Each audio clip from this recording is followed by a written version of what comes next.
రానున్న రోజుల్లో రవాణా శాఖను పూర్తి స్థాయిలో ఆన్లైన్ విధానం అమలులోకి తీసుకొస్తున్నట్లు కామారెడ్డి జిల్లా రవాణా అధికారి శ్రీనివాస్ రెడ్డి తెలిపారు. తెలంగాణలో ఆదాయ సేకరణలో కామారెడ్డి జిల్లా ప్రథమ స్థానంలో నిలిచిందన్నారు. మరో 2-3 నెలల్లో వాహన్ యాప్ పూర్తి స్థాయిలో అమలు కానుందని తెలిపారు. కామారెడ్డి జిల్లాలో రోడ్డు ప్రమాద నివారణకు ప్రతి ఒక్క వాహనదారులు నిబంధనలు పాటించి సహకరించాలని అంటున్న కామారెడ్డి జిల్లా రవాణా అధికారి శ్రీనివాస్ రెడ్డితో మా ప్రతినిధి భూపతి ఫేస్ టు ఫేస్. ప్రస్తుతం మనతోటి డిటిఓ శ్రీనివాసరెడ్డి ఉండు మరిన్ని వివరాలు తెలుసుకునే ప్రయత్నం చేద్దాం. సార్ చెప్పండి, కామారెడ్డి ఇప్పటికే రవాణా శాఖ ప్రథమ స్థానంలో నిలిచింది, ఎలాంటి పురోగతి సాధించింది? గత సంవత్సరం 2024-25లో నేను డిటిఓ ఇన్ఛార్జ్ తీసుకున్న తర్వాత ముఖ్యంగా ఎన్ఫోర్స్మెంట్ స్ట్రెంథెన్ చేశాము. ఎన్ఫోర్స్మెంట్ బాగా చేస్తే అన్ని ఆదాయాలు పెరుగుతాయి.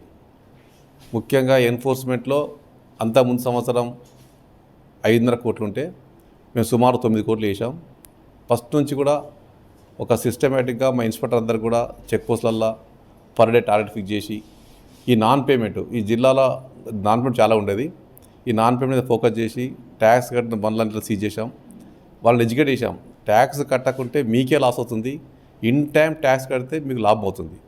ట్యాక్స్ కట్టకుంటే వాలంటరీ 50 పెనాల్టీ ఉంది, మేము పట్టుకుంటే 20 పెనాల్టీ ఉంది.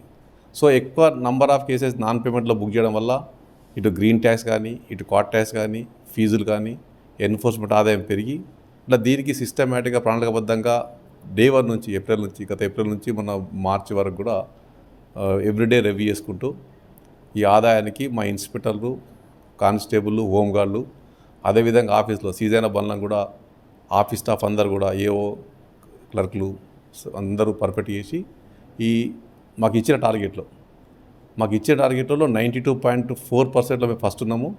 నెక్స్ట్ సెకండ్ కూడా 88 ఉంది. అంటే మాకు 4 తేడా ఉంది.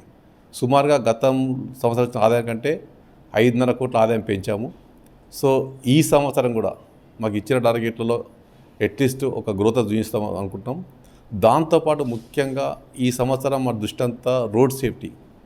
గత 3 సంవత్సరాలుగా ఈ జిల్లాలో మరణాలతో చూస్తే రోడ్ ప్రమాదాల వల్ల 270లో 240 మోటార్ సైకిల్ కేసుల వల్లనే సరిపోతారు.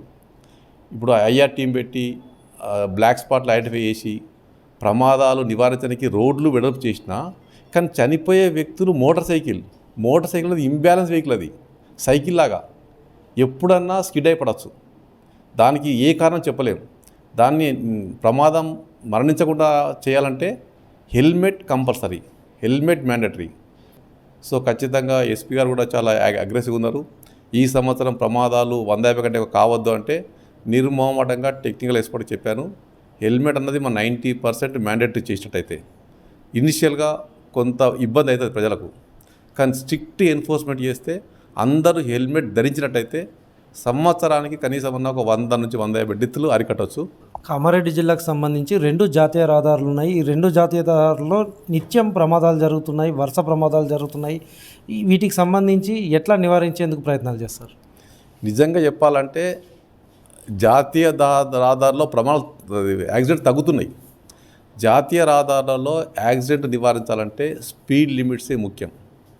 స్పీడ్ లిమిట్స్ పోయేటట్టు మనం ప్రతి ఒక్క వాహనాన్ని నియంత్రించినట్టయితే, సో దానికి టెక్నాలజీ కెమెరాస్ వాడడం, ఈ స్పీడ్ లిమిట్స్ కంట్రోల్ చేస్తే తగ్గుతాయి.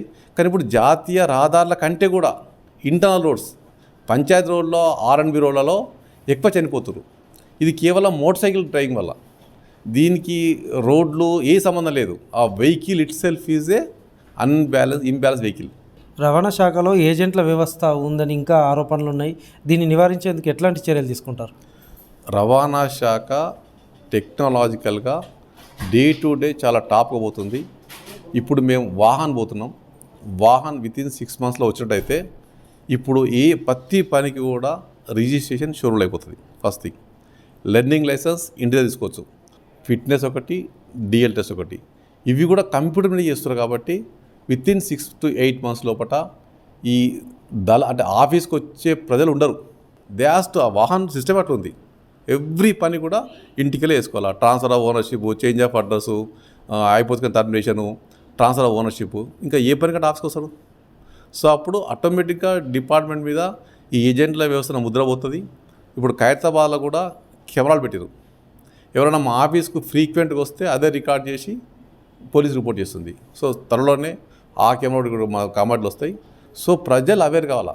ప్రజలు ఎవరన్నా డైరెక్ట్ ఆఫీస్కి వచ్చి పని కాకుంటే డిటిఓగా నేను 11 to 3 డైలీ ఆఫీస్లో ఉంటా. వాళ్ళ హక్కు అది. యాజ్ పర్ ఉంటే డెఫినెట్గా నేనే దగ్గర చేయిస్తాను. మరి వాళ్ళు రాకుంటే మేము చేసేది ఏమి ఉండదు. రాబోయే రోజుల్లో మరిన్ని సేవలు విస్తృతం చేయడంతో పాటు ఆన్లైన్ వ్యవస్థ వేగవంతం చేసే విధంగా వాహన్ను తీసుకువస్తున్నారు.